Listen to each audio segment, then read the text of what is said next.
Good afternoon. I'm Admiral Brad Cooper, the commander of United States Central Command. In this capacity, I lead U.S. military forces in the Middle East. I'm here to provide you an update on Operation Epic Fury, now in our 4th day of execution. First, I'd like to express my deepest condolences to the families and teammates of the extraordinary Americans who've been killed in action, and I'd also like to extend our prayers for a speedy recovery to the wounded. Yesterday, you heard from Secretary Hegseth and the Chairman of the Joint Chiefs. Today, I'd like to give you an operational update on where we are and provide you with some key facts. By order of the President of the United States and the Secretary of War, our military in the Middle East is undertaking an unprecedented operation to eliminate Iran's ability to threaten Americans, as they've been doing for nearly half a century. Having spent more than 36 years in the military, I could not be prouder of America's sons and daughters in uniform who are answering the call. More than 50,000 troops, 200 fighters, 2 aircraft carriers, and bombers from the United States are participating in this operation, and more capability is on the way. These forces bring a massive amount of firepower, representing the largest buildup by the U.S. in the Middle East in a generation. In the opening hours of Operation Epic Fury, U.S. Central Command forces, together with Israel, delivered overwhelming and unprecedented strikes into Iran. Many of you may remember the shock and awe strikes of 2003. The first 24 hours of this operation were nearly double the scale, and we continue with 24/7 strikes into Iran from seabed to space and cyberspace. Now, we're less than 100 hours into this operation, and we've already struck nearly 2,000 targets with more than 2,000 munitions. We have severely degraded Iran's air defenses and destroyed hundreds of Iran's ballistic missiles, launchers, and drones. And in simple terms, we're focused on shooting all the things that can shoot at us.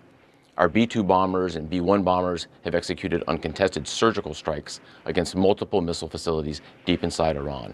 And then just last night, a B-52 bomber force struck ballistic missile and command and control posts. We are also sinking the Iranian Navy, the entire Navy. Thus far, we've destroyed 17 Iranian ships, including the most operational Iranian submarine that now has a hole in its side. For decades, the Iranian regime has harassed international shipping. Today, there's not a single Iranian ship underway in the Arabian Gulf, Strait of Hormuz, or Gulf of Oman, and we will not stop. We will continue to conduct dynamic targeting operations. We're hunting Iran's last remaining mobile ballistic missile launchers to eliminate what I would characterize as their lingering launch capability. Now, in retaliation, the Iranian regime has launched over 500 ballistic missiles and over 2,000 drones. To be clear, Iran is indiscriminately targeting civilians as they launch these missiles and drones. You've seen it on TV. The evidence is crystal clear and overwhelming. Having said this, we are seeing Iran's ability to hit us and our partners is declining, while our combat power, on the other hand, is building. And my overall operational assessment is that we are ahead of our game plan. Along the way, every single branch of our military is achieving unprecedented success. I'll talk about just a few of them. Our naval forces have deployed multiple waves of cruise missiles, obliterating Iranian command and control and air defense capabilities. From 2 aircraft carrier strike groups, we're squeezing Iran from the sea and have them backed into their own ports. U.S. air forces are doing what they do best, executing a high volume of airstrikes right into Iran. Operationally, the 2 most powerful air forces in the world, the U.S. and Israel, are dominating the skies of the world's largest state sponsor of terror. Our U.S. Army soldiers are defending ourselves and our partners, and in a historic first, the U.S. Army fired long-range precision strike missiles called PRISMs in combat, providing an unrivaled deep strike capability. Also for the first time, U.S. Central Command's drone task force, called Task Force Scorpion Strike, launched countless one-way attack drones, achieving massive effects. I'd like to point out these drones were originally an Iranian design. We took them back to America, made them better, and fired them right back at Iran. I just could not be prouder of our men and women in uniform, leveraging innovation to create dilemmas for the enemy.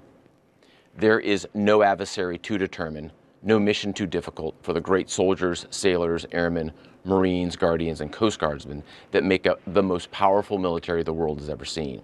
Our military objectives are crystal clear, and our people are executing an immensely complex and historic mission with relentless lethality, conviction, and professionalism. And we've just begun. but I have the utmost confidence that we, alongside our partners, will absolutely achieve our military objectives. To all our warriors, Godspeed. Thanks so much.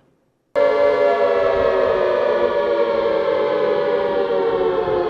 sure that you're doing it. Exercises are important to make sure that all of the cogs are moving in the correct direction and that the process goes smoothly so that if it happens for real, you can feel confident.